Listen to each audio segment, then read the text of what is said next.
On this slide, I'm showing you the fees that are included in your origination and the ones that are excluded from the origination charge. The ones that are the most important to remember are the ones that are excluded. The first one is the appraisal.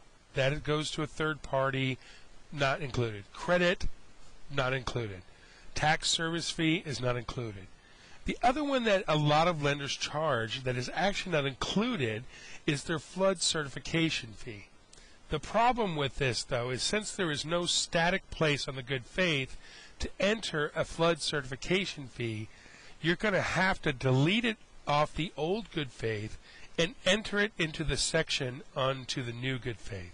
Anything else that you charge the borrower, except for a discount fee, which we'll go over later, will be added into the origination charge, whether that charge goes to you, to the lender, to a third party. So just remember now, anything is going to total up as an origination.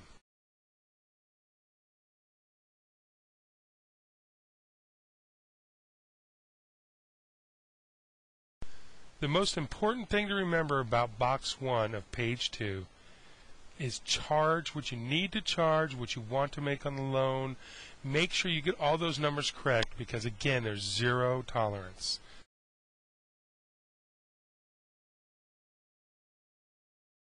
Here we're going to discuss box 2 on page 2. This has to do with credits and charges to the borrower.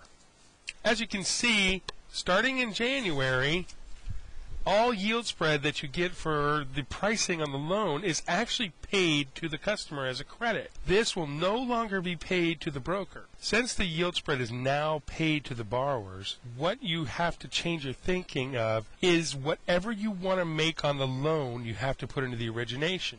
There is no more padding fees, getting yield spread. You will have to put exactly what you intend to make on the loan into that origination. An example of how this would work, in the past, when you wanted to say charge no points to the customer, but collect your fees as a yield spread premium, what you would have to do now is enter whatever fees you intend to make as yield spread premium in the origination area of the old good faith. Then in the old good faith, when you enter in the yield spread premium area of the loan, that same amount, what you'll get on the good faith 2010 is a wash. There'll be a credit that washes out the charge that you had put on the origination on the old good faith. I know this is a new way of thinking, but what you have to remember is whatever you want to make on that loan, it doesn't have to even be a percentage. Since there is no more disclosing individual fees, it's a lump fee. If you want to make $2,500 on a loan, put $2,500 in there. If you want to make 1 1/4, put 1 1/4. Just make sure that on the origination, on the old good faith, you put what you want to make. It'll minus out the yield spread premium once you lock the loan. Now the opportunity here, especially to sell to a customer, is if the rate that you quoted them in the beginning, let's say 6% was paying $3,600. Then when you go to lock it, all of a sudden 6%'s paying back $4,000. You can either give the customer the extra credit, or you can lower the rate to keep them at $3,600. So any credit that they get will actually reduce their charges from the loan. So if you have a customer that's short on cash and not too worried about rate, you can give them that opportunity to get more of a credit towards their loan.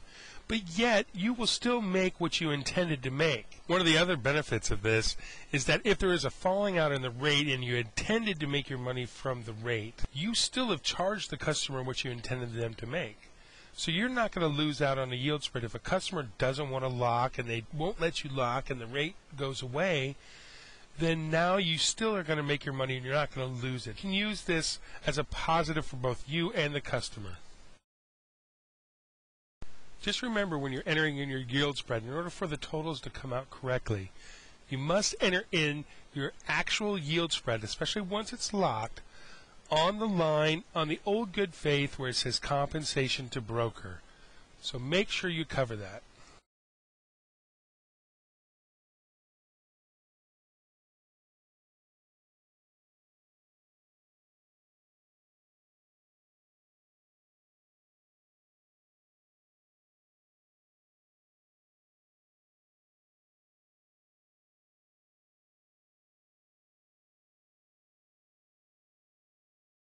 This slide is an example of how we would use a discount on a loan. What you would do is enter the discount amount in line 802 on the old good faith. That will transfer over to the new good faith as long as you select the checkbox that says borrower pays a charge of so much for the interest rate. No longer can you pad this fee. You will be out of compliance if the lender is not charging you a discount. You will have to put the exact amount that the lender is charging you. So make sure you keep this exactly correct as to what the lender is charging the customer. You're also not allowed to select the receives a credit and the borrower pays a charge. It has to be one or the other. So the customer is either paying a charge via a discount or they're getting a credit. Some good and bad news about page 2, box 2 is their tolerance levels on these fees. Before the loan is locked, there's essentially an unlimited tolerance, so you can change it depending on what the locked rate gives you. Once the loan is locked, though, there is no tolerance. Those fees are set. You cannot change them.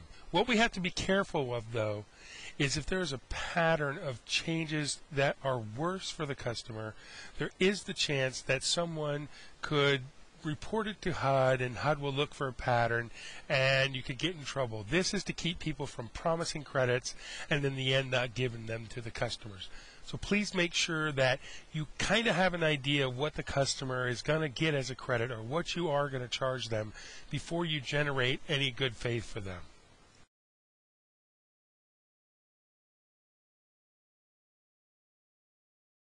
Box 3 of page 2 is the fees that we require the borrower to use in order to get a loan, but are paid to third parties. This usually has to do with your appraisal, credit report, flood cert, your tax service fee, or any sort of the upfront PMI fees, whether it be for VA, USDA, FHA.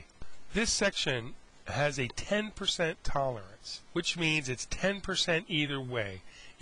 For instance, if your fee is $100, that means the tolerance on the fees is either up by 10% or down by 10%.